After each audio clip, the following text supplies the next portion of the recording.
Nangapaslot nagdinuot. Og halos mabali na nga akong hawak og sinakyod aron lang jud makatulog ang ako ang asawa.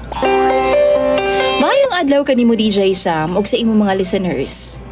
Nagpadala ko aning ako ang saysay online kay wa naman ko kaagwanta aning akong asawa. Nga feeling nako wa na gyud na mao ang iyang tirada. Tawagan na lang ko sa pangalang Brian. 29 anyos nako. Duha na mi katuig nga minyo sa ako ang misis nga itago na lang pud nato sa pangalang Kai. Si Kai DJ Sam, una namong panag-ipon, dili jud ni siya mahilig sa sex. Kaduha or katulo sa usa ka semana gani, fights na sa iya ha. Wa pud ko reklamo ana DJ Sam kay syempre pipila ka bulan lang man jud ang kainit sa kama sa mag-asawa. Sa tinuod lang, siguro sa bag-o, pero magkadugay mawa lamang gid ng kahigal sa mag-asawa. Pero lately, murag na usab man ang tirada sa akong asawa DJ Sam. Laliman kag dili naman ko niya paundangon og hando sa iya ha. Magbuha na po ni iyahang tirada DJ Sam. Ingon man gud siya.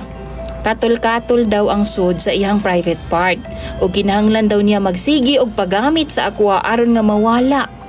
Kay every time daw mo gamit ko sa iyaha DJ Sam, mura po daw og naay nagkamot sulod sa iyaha. DJ Sam magbula na ning iyang tirada. Ug kung muhunong ko kay makatulog pud lagi ko sa kakapoy, iyaha jud kong pukawon. Aron nga mudukdok sa iyaha kay nindot lagi daw sa feeling. Makahinanok daw siya tulog. Kay kung muundang ko, di daw siya makatulog sa kakatol DJ Sam. Naikausap pa gani. Gilili na ako, limpyo man.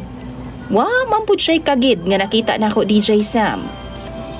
DJ Sam, in town halos mabali na ang akong hawak og dinukdok sa iyaha. Kapoy na kaayo. Kay masuko man siya undangan kay lagi daw, dili siya makatug. Kay duty pa baya niya pagkaugma DJ Sam. Sa among duha man god, siya ang nagtrabaho. Kay siya man ang dunay arang-arang nga sweldo. Pero, di na lang pud in taon kwentahon ning daghan pasab kog trabahoon sa bahay pagkaugma.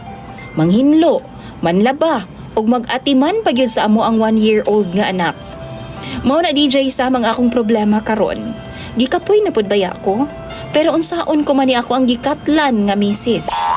Tambagi ko ninyo please.